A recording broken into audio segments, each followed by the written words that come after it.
In the first part of this series, we explored how Liberia was founded, how it became Africa's first republic, and how decades of political and social tensions slowly began to reshape the nation. But the history doesn't stop there, so let's get into it.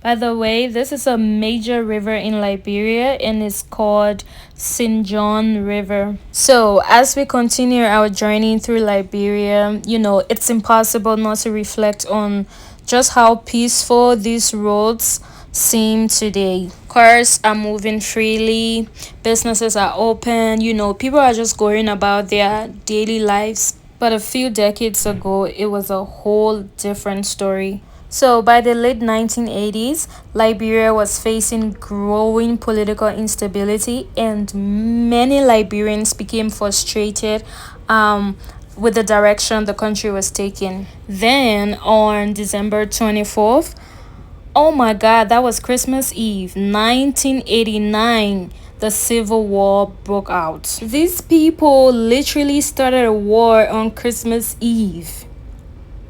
Wow, I'm sorry guys, I can get past that. But anyway, the Civil War was one of the darkest chapters in Liberia's history. The war lasted for 14 years and an estimated amount of 250 people lost their lives. May their souls keep resting in peace. And nearly half of the country's population was displaced either within Liberia or as refugees in neighboring countries. Schools closed, hospitals struggled to operate, businesses shut down, and much of the country's infrastructure was destroyed. The impacts of the war reached every corner of Liberia. Remember the first part of this series, I talked about the Firestone Company. It's a rubber producing company. So we are just driving through the Firestone plantation. And today, these plantations stand as a reminder of Liberia's agricultural strength and economic history. And so during the war, even these important places were also affected. Rubber production declined and workers were of course displaced.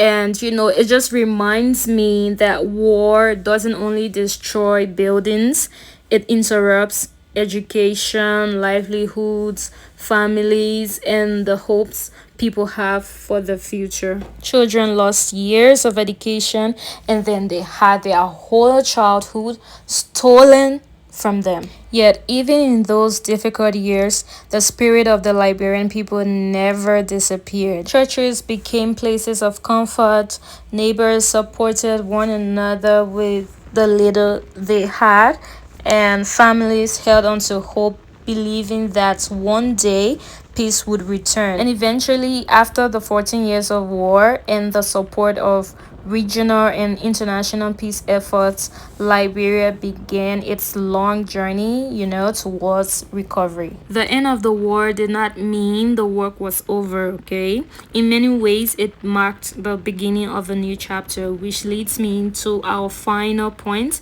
that is rebuilding Liberia. Liberia faced the enormous challenge of rebuilding not only its roads and buildings, but also the trust and the unity of its people. Schools reopened, communities rebuilt homes, and children once again filled classrooms instead of refugee camps.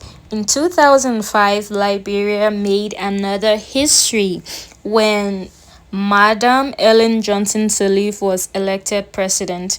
When she took office in 2006, she became Africa's first democratically elected female head of state, which was a milestone that inspired many across the continent. She inspired the girl child all over Africa, including me, and I love her so much. She's my role model, but she doesn't know it, so someone please help me tell her.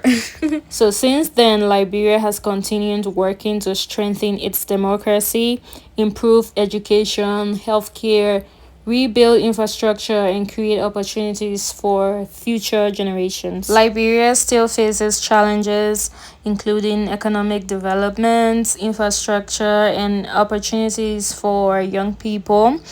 But the country continues to move forward with determination and hope. As we drove through this plantation, I was reminded that Liberia's future is still deeply, connected to its natural resources. And the challenge now is ensuring those resources create opportunities that benefit all Liberians. As a Liberian, I believe it's important to tell our full story. The moments that make us proud, the moments that challenge us, and the lessons we learn from both. Because I believe that understanding our past helps us build a better future. As we come to the end of this chapter, Liberia's story reminds us that a country cannot be, defined by its darkest moments.